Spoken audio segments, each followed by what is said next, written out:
Hey everybody, it's Craig Syracusa from Walk in Faith. I'm excited to actually be able to be sitting down with my brother-in-law, who's an entrepreneur, owns multiple businesses, but also is one of the owners of Aunt Butchies in Staten Island and in Brooklyn. And, has been, obviously he's been handling and delivering food to everyone on the front line. And I wanted to get his perspective on what has it been like. And in case people aren't familiar with Aunt Butchies, can you tell us a little bit about your business and what you've been doing over the past few weeks? Yes, Craig. So Aunt Butchies of Brooklyn, we've been open 9 years. We're a full-service restaurant located in Staten Island, New York. We also opened up in Marlborough, New Jersey about 18 months ago. Obviously, like other restaurants in the area, we have been highly affected with the COVID-19 virus. And we have been, trying to keep ourselves above water. We've kind of had to reacclimate to the new normalcy of what's going on with limited services, takeout and delivery. Yeah, like you said, I want to get into the new normal in a few moments. But so now I know the one in Staten Island is open, and the one in New Jersey, which is closer to where I live, is closed.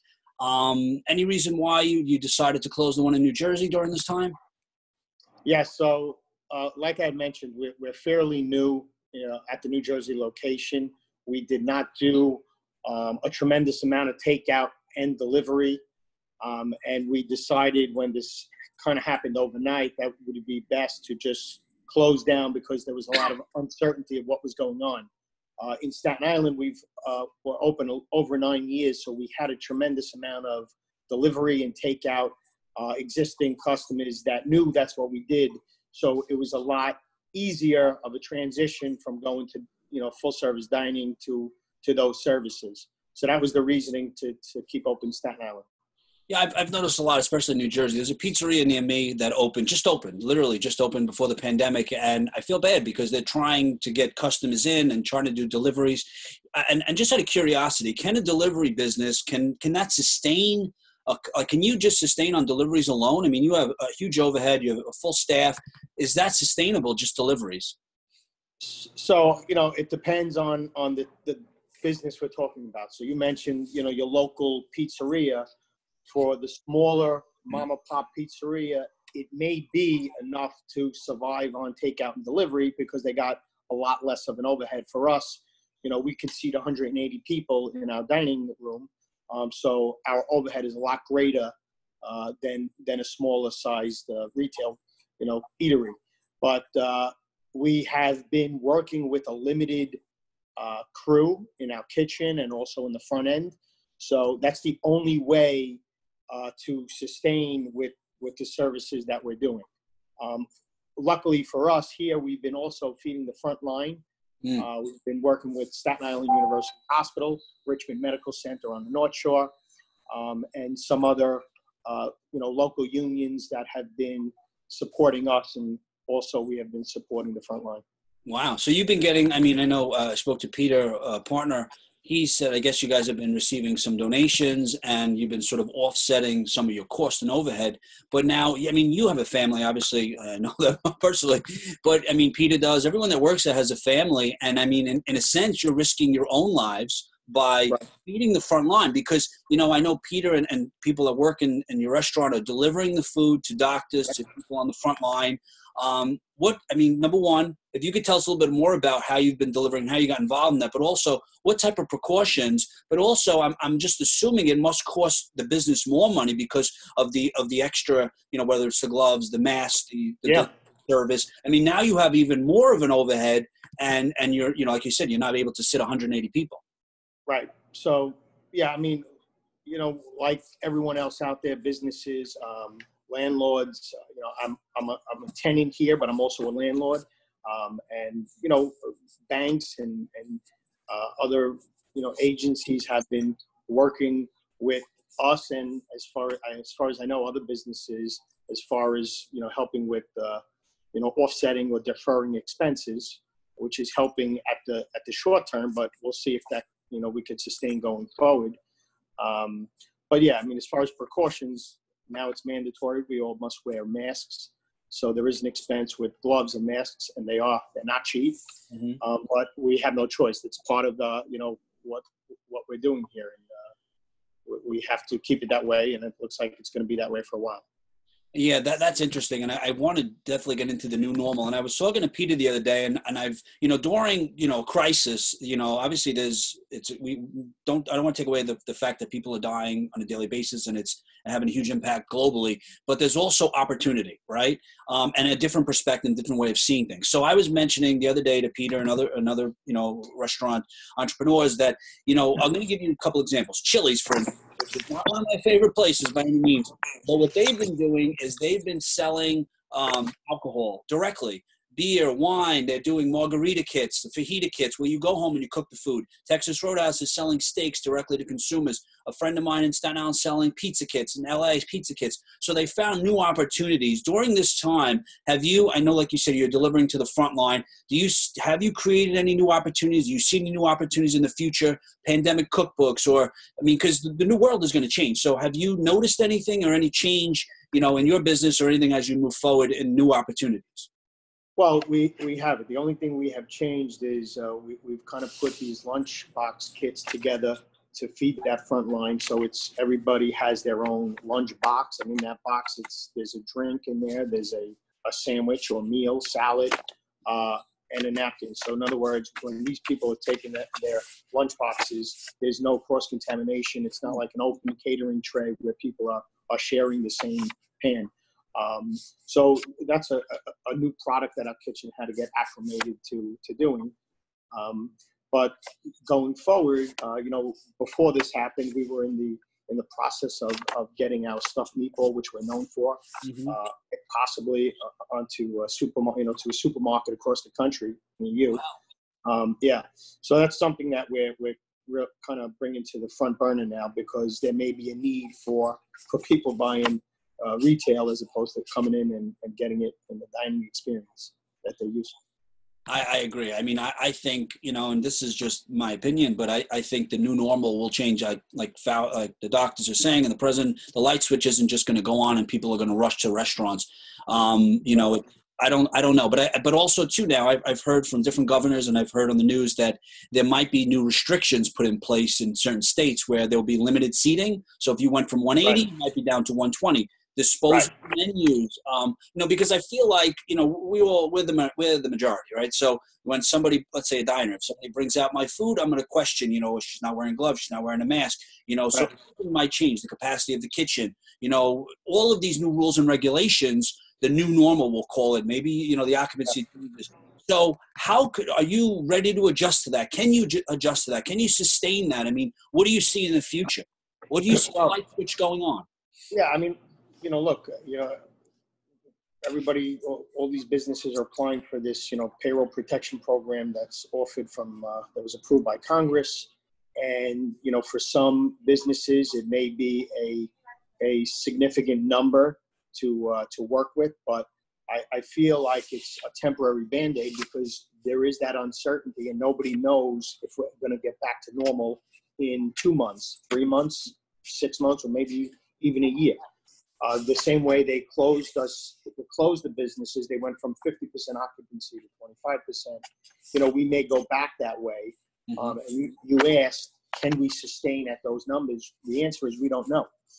Obviously, they're giving funds, the government, to hire staff back, to hire all our full-time staff back. But if there is no business to justify that staff, it just doesn't jive. It's not going to work out. So, there's no real answer to give you because we really don't know. And that's the scary part of a lot of these businesses, coming back to reality. For some, there's going to be a lot that go out of business, and there's going to be some that are hanging on by a thread, and some, hopefully will recover 100%. But I don't think we know that yet. And you mentioned about the loans that the Congress is giving, and I think it was Juniors that was saying that, let's just make up a number, they were getting $350,000, I think it was, and it was to pay for employees or hire them back. But they closed for multiple months, and they're in the city, so they already have overhead that they have to pay back. So now they get this loan, and now do they have to use it for employees, or they get a 1% interest rate? How does it work? Well, it's a forgivable loan as long as you use it for what they're saying. And the bulk of it, 75%, has to be used for payroll, and the other 25% could be used for rent, mortgage, utilities, and that's it. So, anything other than that, it would be, kind of transferred into a loan, and you would have to pay that back.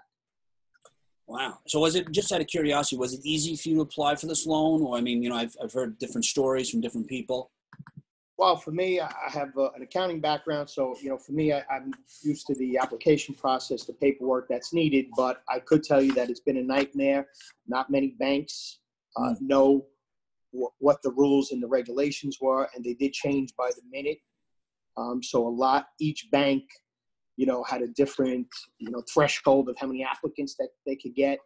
So there was a lot of uncertainty with these loans as well. So from what I understand, a lot of Midwest, smaller community banks, their clients got funded. I was lucky enough to go through that process, working with the smaller bank in New Jersey, and it worked out. But we're still, on edge in New York. Yeah, and like you said, there were a lot of mom and pop. There's a place near me, a mom and pop shop that there's immigrants straight from Italy. I can't imagine they have the documentation that's probably necessary. What kind of documentation did they ask for? Is it a look back of years, months? Like, did you have everything on hand? What was the process like? Yeah, I mean, it basically, you had to show payroll records and tax returns and financials, so which is standard with any kind of loan application. Yeah.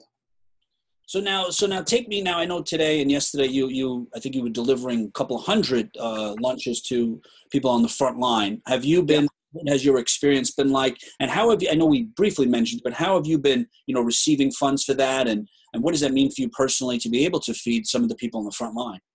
Right. So luckily for us, with feeding the front line, different organizations such as the Staten Island Chamber of Commerce, the Staten Island Borough President's Office have been receiving donations, and we have, contributed a partial amount from the cost of what these, lunches cost, and we've been receiving funds from those donations. And have you personally, or anyone, has it been people at Aunt Butchies that have been delivering the food, or using Uber Eats, or how are you getting the food to the front line? So we have, delivery people that have been doing some deliveries. I have been doing deliveries with Pete, who you mentioned before, my partner, delivering them to the hospital, and they're setting them up in the lobbies, and each floor from the hospital has different breaks. So it's Aunt Butchies of Brooklyn, as well as there's probably another dozen restaurants out there that are contributing as well. And what is the experience like? We don't want to diminish that it's just food, because every video that I've seen, friends of mine delivering rails, and you see their expression and it's the gratitude. What has it been like for you guys? Just, even though it's a box lunch, what has it been like? Well, I could share photos with you. We've received pictures from nurses with smiles on their faces, and they say, it's good to get a break from what we're seeing and people dying every day. Food puts a smile on people's faces. So, they have good food. People are content with feeding their bellies, but it has been a break for them, they say. Just even if it's a half-hour break before they got to get back to work. And for you personally, it must be rewarding to know that, that you're making a difference. Oh, yeah. Yesterday, I delivered with Peter to Richmond Medical Center, and some of the nurses had a long shift. We're going home, and as we were wheeling in the carts, they were like, "Oh, Aunt Butchies of Brooklyn, I'm not leaving until I get my sandwich." So, makes us feel good that they're, putting a smile on their face. That's amazing. And it's interesting too, because like what we're going through, and I'm in New Jersey, like I said, 20 miles away, and it's a very different experience. And then if I speak to friends in other states, and, like I've been doing all week, they're living a completely different life. It's very different depending on the borough, on the city, on the neighborhood. It's very different. So now, hopefully things will change sooner or later, whether it's phase 1, phase 2, phase 3, and then, we can get back to normal. So now at that point, I'm assuming the box lunch thing might fade away. So what's next? Like what's in the future? I know you said you're not sure what the future holds, but New Jersey, when you might open, like what's the future for Aunt Butchies? Yeah, so we're planning on possibly opening the first week of May in New Jersey. we've had a lot of phone calls of when we're opening. I think, people want to get back to normal. I think everybody, when this first, the pandemic first hit, everybody rushed to supermarkets and big box stores and loaded up their homes with food and other items. And I think everybody's just really getting tired of that and want to get out and, breathe some fresh air and maybe pick up some food. So we're hoping to get started maybe the first week in May in New Jersey. That's great. And one other question before we go. I know you have a busy day. Some of the people, let's say myself, that's a little concerned about ordering food. Not that you're a doctor or a scientist or anything. You're not Dr. Fauci, even though he's from 13th Avenue. Yeah. But tell me about some of the precautions. And I don't know if you know this, but do you know if the virus lives on the box? Do you know if the virus can live in the freezer, in the fridge? Because there's so many, stories and misconceptions. I'm not sure if you guys are. Can you tell me some of the precautions? And if somebody's concerned about ordering out, how you could sort of help them with that fear? Yeah, I mean, look, people have called and said, what are you guys doing to take precaution? All of the employees wear masks. We all wear gloves. We change the gloves. If we're touching food, we're changing gloves right away. So we're very conscious of the equipment that we're wearing and using. And that's really it. I mean, we're trying to keep our distance amongst ourselves. So even, in-house, we have, cooks that have their own line and our salad station that has their own line. Everybody there is all wearing masks and gloves. So people could, hopefully have a little bit clearer mind that we're taking those precautions.